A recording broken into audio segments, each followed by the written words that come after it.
Ready? Ready. Hey everyone, welcome back to the latest episode of Snitchin. It's your host, Kristen. And Brittany, get ready for the best part of your day. We're back with another week. Britt, how was the rest of the trip in Charleston? Oh, it was awesome. I just love it there so much. I love It- Charleston. It was beautiful. The weather was beautiful. It was amazing. Trying to think of what we did. We did the tour. That was good. The carriage ride. Definitely recommend that for people that go to Charleston. That's like the big thing to do. It's like the duck boats in Boston, which I've never done, but neither here nor there. We went to this wicked good. I wonder if you've ever been there or heard of it. It's called Sorel. We went there for brunch. It was wicked good. I've never heard of it. Um, yeah, it was awesome. And then my like favorite thing, my subconscious keeps bringing it back to me. Sammy and I on Saturday morning just like went around. We were just shopping. We went in that big market they have, which is also awesome. And we just stumbled upon this bookstore, and obviously we're both book girls, so we went in, and they also had all this Taylor stuff, Taylor shirts, Taylor stickers, Taylor pens. I got two pens. I got Lights, Camera, Bitch, Smile, and I Hate It Here.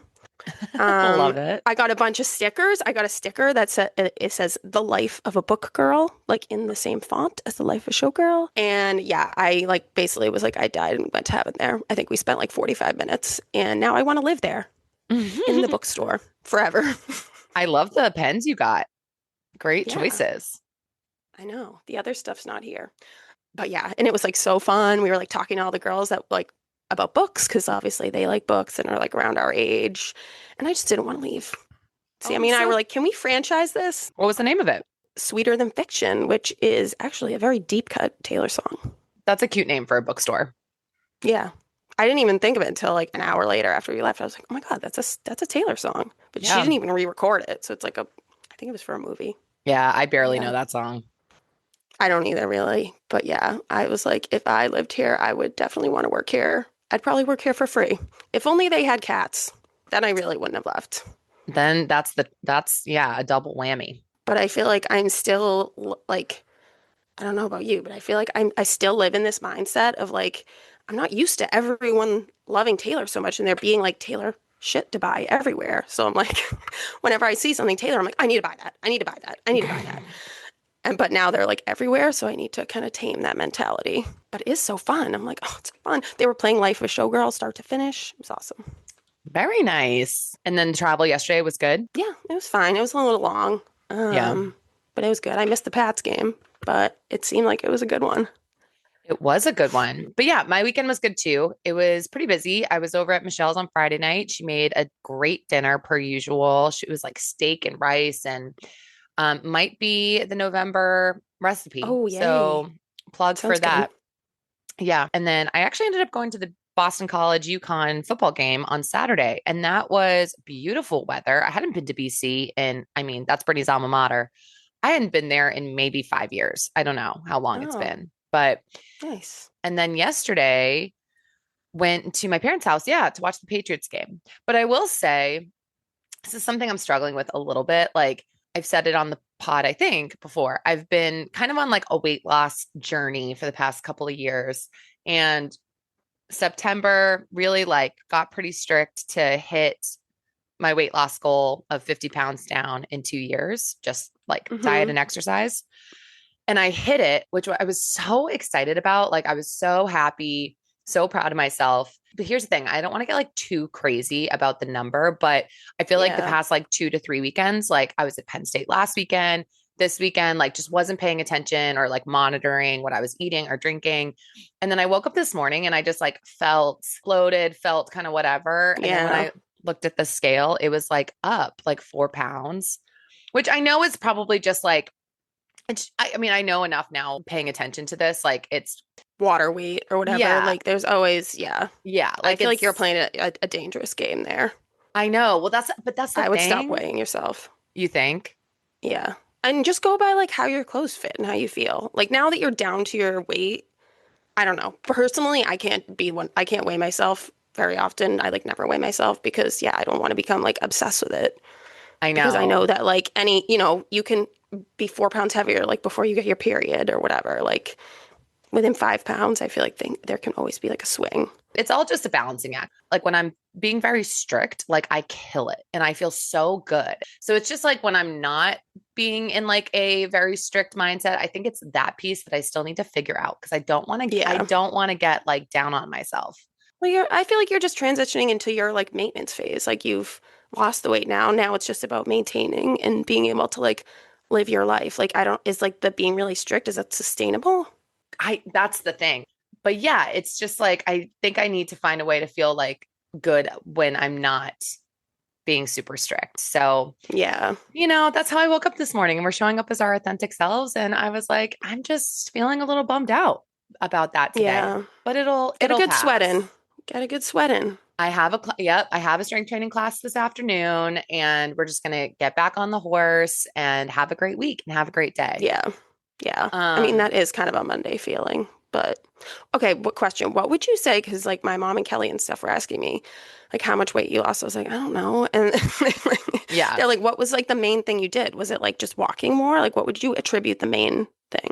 Well, it took me 2 years. So Yeah. when I started at my heaviest, it was every day walking 10,000 steps a day. It was a non-negotiable. I didn't miss for like, I mean, I might have missed like maybe once a month I would miss, Yeah. but like Yeah. pretty much 95% of the time, 10,000 steps a day. And then during that initial phase, I didn't drink for 8 months. Like I'd say that was like the first 20 to 25 pounds. And then when I was traveling, I wasn't, I just didn't think about it because I was already on the move so much and I was like moving my body so much Probably that eating better food too from other countries, filled with chemicals. 1000%, Yeah. 1000%. Eating better food, not as much chemicals. Also, like, just wasn't drinking as much because I was solo. So, like, I mean, I was drinking, but like Yeah. only when I was with my like groups of people. And even then, like, just want to keep your wits about you. So yeah, so I feel like I kind of maintained. And then when I got home in May, that's when I really revved it up where I was like, okay, for the rest of the summer, I'm going to really send it. So now I walk like 13,000 steps a day and I strength train twice a week and I play tennis twice a week. So like my activity level is just much higher. I will say like with the strength training coach I have, like part of the reason why I feel like I do kind of need to weigh myself. I don't need to, like they wouldn't care. It's not like them making me do it, but the gym I go to, it's like a small group training. They have you weigh yourself once a week and like you track it Mm. on the app and all that. But he really helped me just get better with like my diet. I would say the biggest thing, I eat much more protein than I ever used to. And I pay attention to my Mm. protein intake, which I never used to do. Yeah. So Yeah. Do you those have a are, protein powder? Do you do protein I, powder?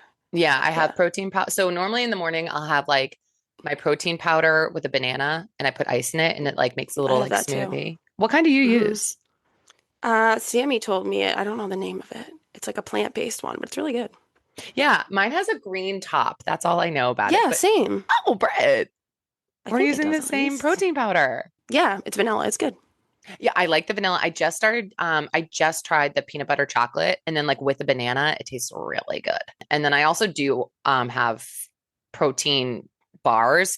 Michelle just showed me one. It was like the legit best protein bar I've ever had. Barbells. Really? Oh, Chris likes those. Oh my God. It tasted like a candy bar.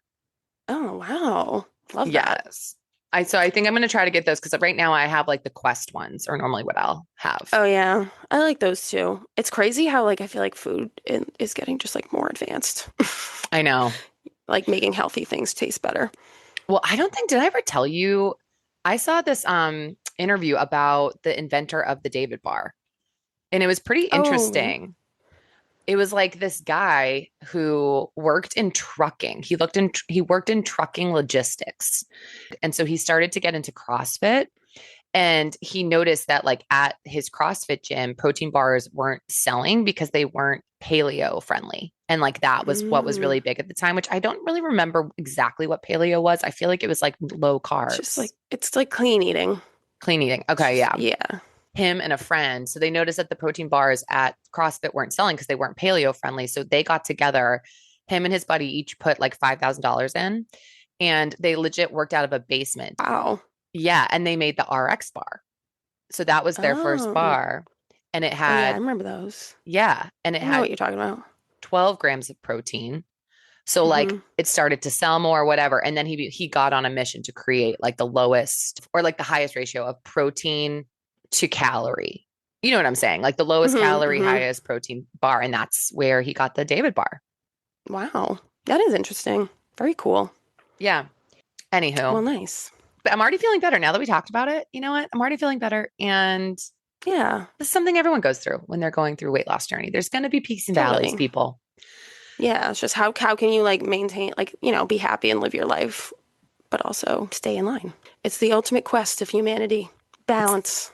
balance, baby. Well, I feel like this has also been the first time in a little while where I've been feeling kind of down about it. So it was like hitting me harder than normal, I feel. Yeah. But, yeah, it's all about balance. We're going to get back to it. It's going to be a great week. And we should start by talking about the Patriots because we are just like cruising. I am so excited about this team. Yeah, me too. I feel like all of a sudden they're like good. Are they really first in the AFC East? Yes. Suck it, Bills. That makes me so happy. If you had told us at the beginning of this season, week one, that we were going to be number one in our division, I would have been like, yeah, right. There's no Yeah. way. Yeah, no. No. The last few games have been good. I didn't get to see it because I was on the plane, but yeah, I'm happy for them. Happy for Coach Vrabel. I love this man. They played in Tennessee. That's his old team. He was a head coach there. They fired him in 20 at the end of the 20, I think 24 season or 2023. So yeah, so got to go back and get a big win. I will say, it's weird though watching them this like with Drake Maye because it feels like Drake Maye is really coming into his own. Hmm. With Brady, Brady was not a quarterback that would scramble. He would not run for yardage. Like he Yes. would throw it away. Yes. Yeah. Yeah. We are not used to players, to No. quarterbacks that do that. Yeah, no. He is running everywhere. And there was one point in the game where he was taken out for maybe two plays for what seemed like concussion protocol because he Oh no. got hit, yes, like whiplashed his head back into the Ugh. ground. When he got up, he seemed a little disoriented. So all of us were like, holding your breath. Yeah. Please, please, please, no. And after that, we were like, take him, like at the fourth quarter when we knew we were going to win, we were like, take him out. Like, we Yeah. cannot have this boy get hurt. Yeah. Yeah. And concussion's scary.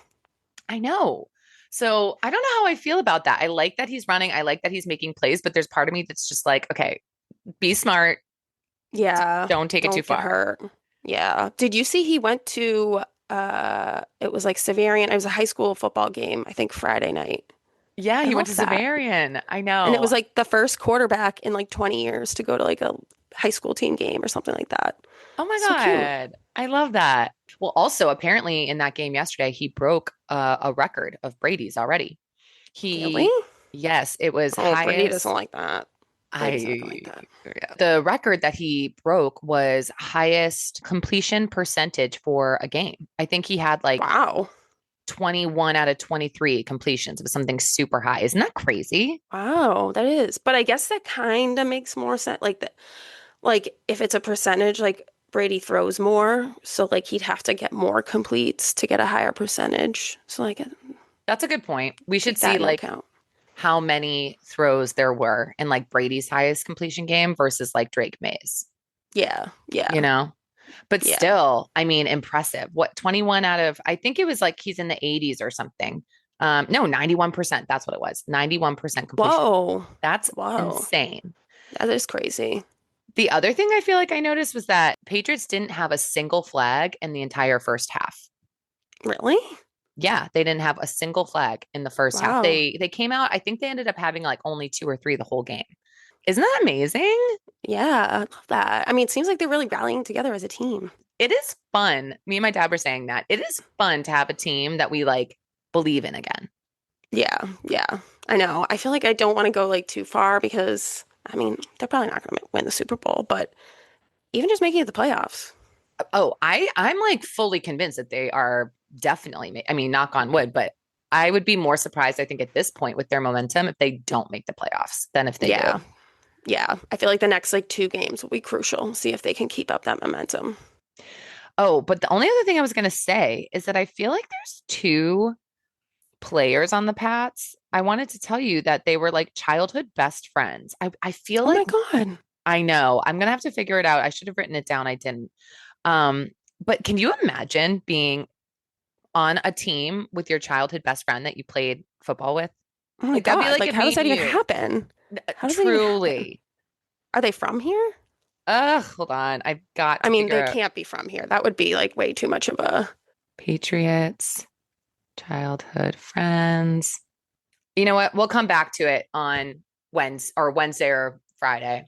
Oh, but we should also wrap up from Friday's episode. We did talk about the movie being filmed down at the marina. Oh yeah. I took a walk down there and it was cool. It was cool to see all of the trucks and everything. I went down, I was aloof, I was acting cool. I had my headphones in. I was, no one's bothering me and totally didn't see anybody, but I did walk down there and Damn. see it. So hopefully they're back up and running again this week and maybe I'll have another update, but nothing substantial. Just wanted to put a bow on that. Oh yeah, I forgot about that. I feel like I wouldn't be surprised if they don't do as much in the weekend. Yeah. Yeah.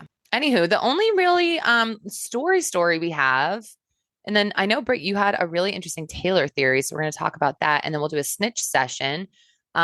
Is a One Direction update. We love 1D. We love our Oh boy yes. bands. The 1D music videos and performances were heavy in the rotation Oh of yeah. YouTube videos that we used to watch. Yes. And Zayn Malik and Louis Tomlinson are teaming up for a 3-part US road trip documentary. They're promising reconnection and laughter. They announced a couple of weeks ago that they're going to join forces for that 3-part Netflix series. It's basically them two embarking on a road trip across America in a spontaneous adventure of reconnection, exploration, and a lot of laughter. I'm pretty excited about this. I'm pretty surprised. I feel like Zayn was like, peace 1D. I never want to see you guys ever again. That's what I thought too. I always thought he just like hated it, was never going to go back. But you know what? I think probably Yeah. Liam Payne's passing brought them together. I feel like I've seen a lot of headlines that all the boys have kind of reconnected and like been there they've Yeah, always supported, that's but true. That's true. Maybe he realizes he's not that cool. I wish Niall was in it. I know, same. Well, I guess they did say when they were teasing it that Louis and Zayn were actually like two of the closest at the time that Zayn left, which is Louis kind of took it harder than the Oh, rest. And Louis said that, the night that he decided to leave, he was cool. He wasn't in a bad mood or anything like that. He said, good night, lad. And the next morning, Louis woke up. They had to shoot for Coca-Cola or some sponsor, and they found out that he wasn't coming. So it was like that quick overnight that Zayn just wow. released. Yeah, Wow. I know. It's kind of bad. I know. They said that they're going to address a lot of that, which they don't really talk about too often. So I think that I feel like if Oh. you were a 1D fan, if you were really in the thick of it, I mean, we came Hmm. late to the game. Yeah, but not only slightly late. Only slightly late. But if you were like, this must be your Super Bowl. Oh yeah, yeah, for sure. I mean, I'll probably watch it. I think I'll watch it too. Yeah. Yeah, I miss 1D. I like had on my like I don't know, it was like one of those playlists that Spotify makes for you, obviously before Life of Showgirl came out, Yeah. and Drag Me Down came on in the car, and I was Oh, fucking jamming. That's the best video.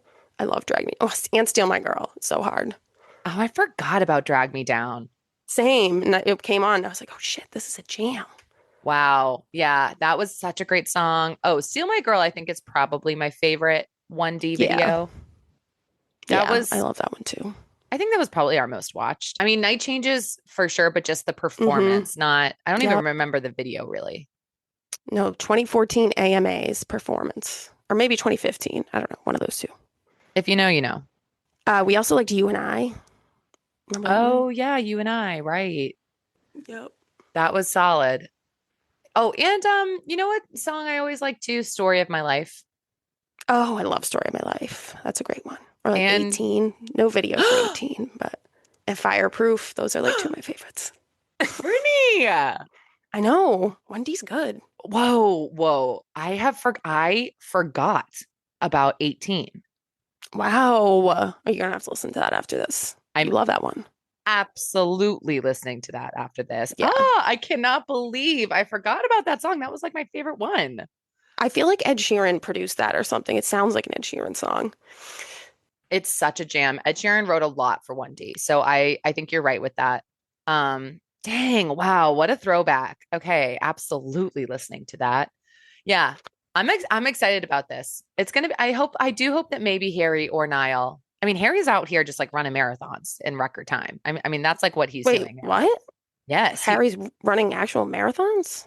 yeah, Harry was just ran the Japan marathon or Oh, Tokyo or wow. something. Yeah.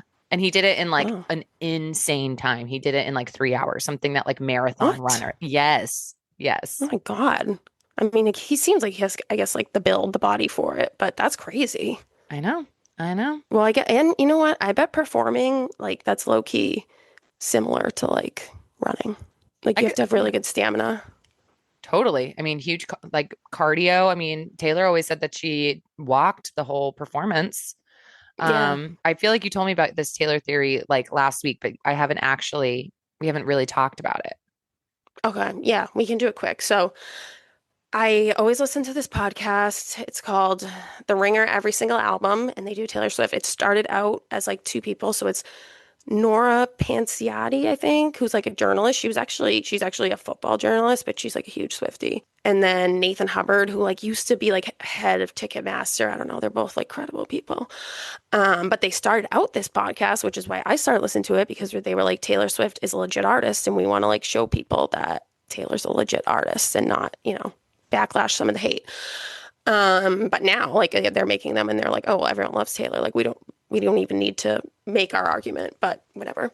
So yeah, so now like I'll still listen to it. They're like a little like they can be a little intellectual and like I don't know, they kind of shit all over the life of Showgirl, I'm not gonna lie. But at the end, he had this theory that 12 there are 12 tracks on the album, obviously, and Hmm. each one is like represents or like is related to an era, each of the 12 Oh, eras. Yeah, because like, and it makes sense. Well, they were like, I don't even know if she did it intentionally or not. Like, it might have been unintentional because she was just like living in the Eras tour and like that was like her reality at the time. But yeah, do you want to like do it? Do you want to hear what they said? yeah. Some of them are a reach. Some of them I think are a reach. They said Fate of Ophelia is TTPD because it's like, Ophelia is obviously like the kind of where she left off. They said, what's next? Elizabeth Taylor. This one I felt like was kind of weak. They said folklore because like Elizabeth Taylor is like kind of similar to Rebecca. Oh, I could see that. Yeah. Opalite, they said they put as red because it's like a very cookie cutter, like it's like a standard Max Martin song kind of. And that was when she first started working with him. Well, I would have guessed that Opalite's 1989 because it's like literally and glittery and fun Yeah. and upbeat. So How about like canceled? I would say cancels is rap. Yeah. Yeah. Also, the girl, like, this kind of annoyed me. She's like, I can't get this out of my head now. She said canceled is like if ChatGPT did rep. And I was like, oh, that's so true. Oh, ChatGPT did rap. Oh, what does she mean by that? Like that, it's just like, it's kind of basic, I guess. Oh, I wouldn't have thought of that. But okay. I see it. I see it. What about, oh, ruin the friendship? Ruin the friendship. I'm gonna go either speak now or fearless. I'm gonna say fearless. So they said, and I actually agree, that that's debut. That's why she has that song on the album. Oh, Hmm. okay. All right. That made me like, I was like, oh, because I have kind of wondered about that song. What else? Eldest daughter. I forget which one that was. Eldest daughter, I would say, see, eldest daughter to me would feel Like Speak Now, kind of, maybe speak or now. Red. Yeah. Oh, you Yeah. know what? I feel like eldest daughter to me is like Red because it's the most emotional. Red in some ways feels like one of her most Yeah. emotional albums. He said Right Where You Left, or sorry, Evermore, because like I guess the melody is like they kind of took it from Right Where You Left Me, that song.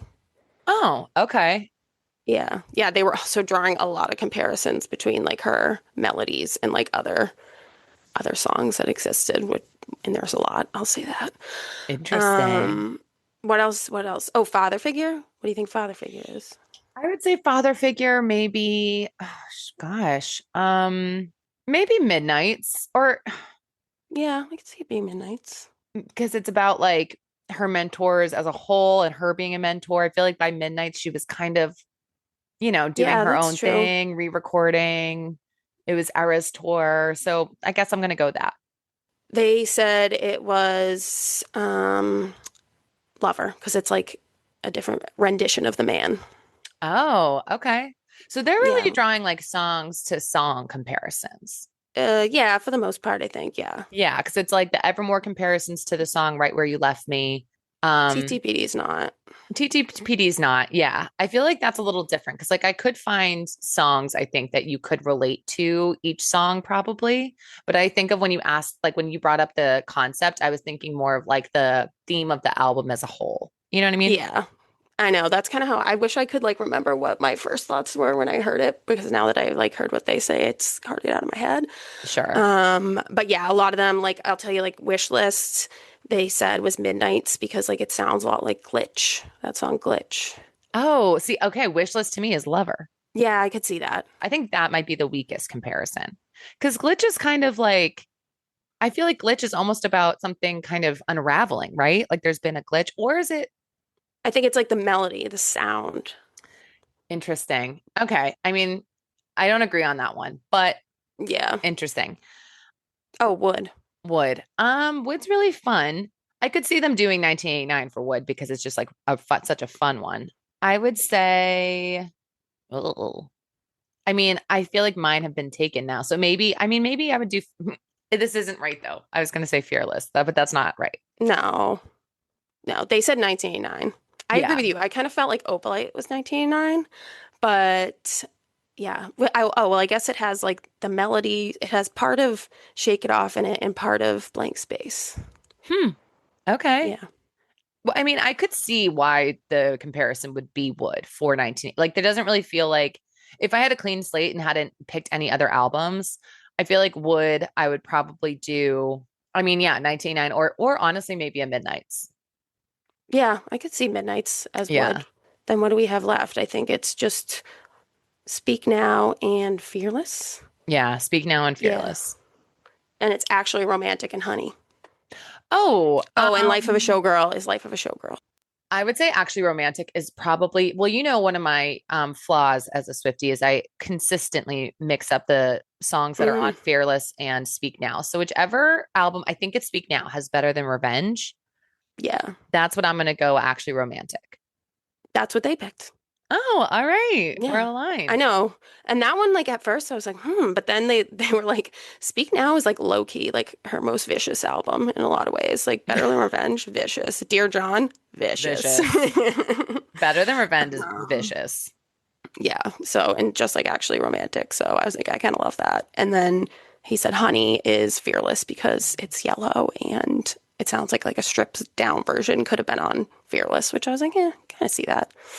I could see it. Honey, I mean, yeah, I totally see Honey for Fearless. I agree But with you those could say ones. Honey is the one. The one, like it has the same intro as the one. Yeah, that's an interesting take too. I mean, if I hadn't had any picked, I think Honey would go also to Lover. Yeah. Yeah. I feel like I'm thinking of it more how you are thinking of it, like just like the vibe of the album. Yeah. I mean, I think all of the choices and the reasons behind are interesting. The only one I just, yeah, don't agree with is the glitch one. But, and I don't know, I'd have to listen to Right Where You Left Me. I know it's good when you listen to it because they play them back to back and you're like, oh yeah, Mm, whoa. yeah. Like you can really hear them. Like they played that like, the Jonas Brothers Cool songs. That sounds Mm, exactly like Life of a Showgirl. interesting. Well, they were giving her shit because she like went on and on about the George Michaels thing, like father figure, and how she's like giving them royalties, blah, blah, blah. Yeah. But there are like at least three other songs credited on the album that like she didn't even say. And that's a slight hypocritical thing. 'Cause I feel like there was a lot of conversation about her giving Olivia Rodrigo a really hard time about that. Exactly. Yeah, Mm, I well, know. It's Taylor, tough. Tough look. gotta watch that. Yeah. Um, but yeah, those were the most like interesting. And they compared a lot of them to like, oh, like they said, I Can See You. Remember, I was like, I feel like Fate of Ophelia has I Can See You vibes. And that was like Yeah. another one that had the same like melody or something. I don't know if I think that that is like a true theory, but I like, I mean, I wouldn't Yeah. be, surprised if she did do something like that. Like that's so something she would do. And it's fun to think about. Yeah. Yeah, I agree. But I could also just as easily see it being like not really intentional Totally. Totally. because it's loose. It's not exact, but yeah, it's interesting. They gave the album a B. Hmm. I mean, I will say I still love the album, still a fan, but it has fallen in terms of like Like there's now I already know the songs that I'm listening to regularly and like there's more that Hmm. are I kind of skip over now. Yeah. Yeah. I feel like the one thing I'll say is like Life is Showgirl. I feel like after the third time listening it, like I felt like I knew all the words. But like TTBD, I feel like it took me like months to learn the words. 1000%. I could not agree more. Um, but yeah, should we wrap up with our snitch sesh? Let's do it. So we have a snitch session. We're so excited. This one is talking about like family boundaries, basically in-laws, or in this case, yeah, in-laws. So here it is. Dear snitches, my husband comes from a very close-knit family, and I love that about them. The issue is that his mom has a habit of making decisions for us without asking first. For example, she'll invite family over without checking with us first, or she'll book a family vacation for all of us and then expect us to pay for our part. My husband is so used to it that he just goes along with it and he thinks it's no big deal. When I try to set a boundary, like saying we need a heads up before she invites people over, he gets upset and says I'm disrespecting his mother. I feel caught between respecting my mother in law and establishing our own family unit. How can I get my husband to understand that setting boundaries isn't about disrespect, but about having a healthy, independent marriage? What a doozy. I'm so sorry to this person. That sounds like a terrible problem to be in. Terrible. Like books a family vacation then expects you to pay? What if I wanted to go somewhere else and pay that money? Or what if I wanted to buy something else or do a home renovation? Like, what the fuck?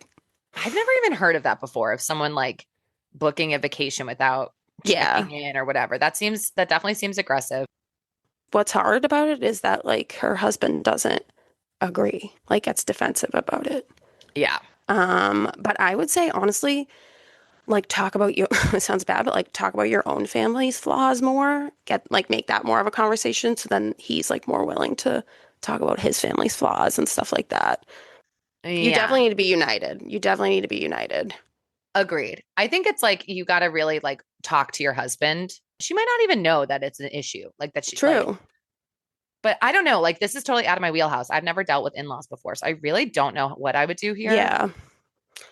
My other advice would be to maybe say like talk about it like with your or his friends because they're like I feel like with your family like you get so used to how your own family works and you forget that like not everyone is like that. So like it would probably be good for him to feel like or like to hear it from other people outside your relationship like oh that would bother me if like my in-laws were just coming over inviting people over without telling me, you know. That Yes. might help build your credibility too. Fair. Good Oof, luck. though. I feel for you. I feel like in-law problems are like the worst. It's just weird how you could have the best in-laws in the world. They could be the best people, but it's Yeah. still just a different family, different traditions, norms, things that they do, dynamics. Yeah. Like literally could be Different you could hit priorities. yes, you could hit the jackpot, but it's still there's things to work through with like every family. So, I mean, just know Yeah. that, you know. You're not alone. It's tough like getting into someone else's family. I mean, it's weird coming into my family too. But yeah, everyone's like that. So yeah, just remember that. And I would say, yeah, try to just not like prioritize being on the same page as your partner. Don't be accusatory and try to, you know, like admit your faults, your family's faults too, so that it's like you can kind of come to like a unified place. Preach, sister. Well, thanks everyone for listening in. That's all the time we have for today. We'll be back for a new episode on Wednesday with our friend Owen. We're going to talk all things home buying, and then we'll be back on Friday. Make sure to like us, follow us, comment at us at snitchinpod on TikTok and Instagram. Check out our website, submit your snitch sessions. And yeah, tell everyone you know about us. Have a great week, everyone. Bye. Bye.